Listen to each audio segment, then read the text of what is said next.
of fear, raise our hands in the air, screaming, we are still here.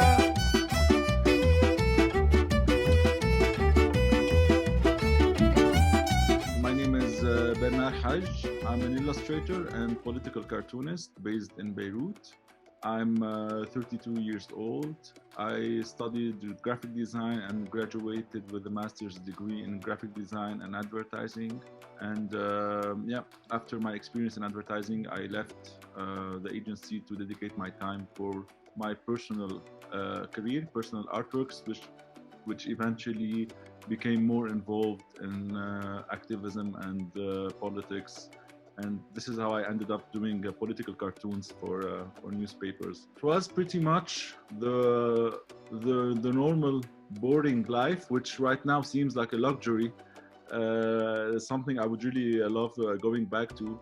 I used to have a basic routine of just waking up, making my coffee, doing my work, cooking lunch, then having an afternoon nap, and then doing some more work. And then at night I used to meet up with friends at a bar and repeat every day. Needless to say, during the pandemic, lots of jobs and works and restaurants were either closed or put on hold. So the thing is that I work when new businesses open. And during the pandemic, no new businesses were opening. Therefore, I was not able to work. Therefore, I was not able to make money. So this, of course, affected my lifestyle in a way, and it affects your lifestyle in the smallest details. Like you have to compromise with the breakfast you're having. You have to compromise with what sort of food you're making, etc., etc. There's political unrest. There's an economic crisis. There's a pandemic. For the first time in Lebanese history, 50% of the Lebanese population slipped below poverty line, and 30% of this 50% are living in extreme poverty. And this is all due to the pandemic and the economic crisis. It goes without saying, the internet has been the strongest alternative tool for people to use in these hard times of crisis and pandemic. Mostly all activities that we used to witness or interactions that we used to have just migrated to an online platform. Even shops, they just opened online sections. Even also forms of activism, the revolution has become online in a way. So because we don't have protests as much as we used to have before because of the pandemic. And this was really confusing at some point for us, because we had the urge to protest, we wanted to protest, our demands were not being met, but we could not go down to the streets simply because we were being careful, because we have priorities and nobody wants to catch the virus. There are many initiatives that popped up in Beirut, especially after the explosion. Top of mind, what I could think about right now is Beitna Beitak, which is an organization in Lebanon whose job is just to help people rebuild their homes.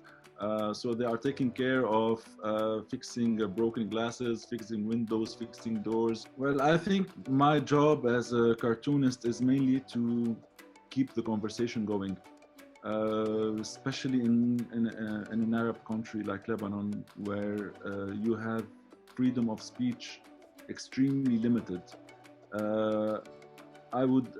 My main job is to make people think about certain topics, make people form their own opinions about certain topics, and make people share their opinions about certain topics. And the best way to make people do that without sounding like a teacher is humor.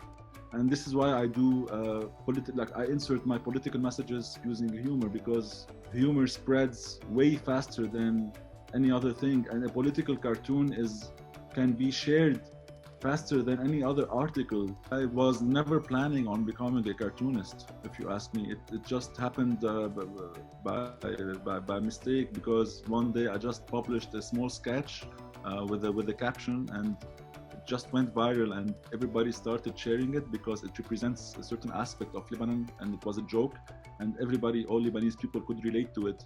So this encouraged me to do another sketch. And when I did another sketch, it was also shared widely. And I thought like, okay, this is interesting. What's happening? It's an efficient way to reach to a broader audience and to spread a certain message. And eventually I was contacted by one of the leading newspapers in Lebanon, who also saw my work, and they said, would you like to make it more political and publish with us? And what makes me happy or what makes me proud is seeing people reacting to this sort of work today, because it was not part of our culture to be politically aware or politically involved in Lebanon.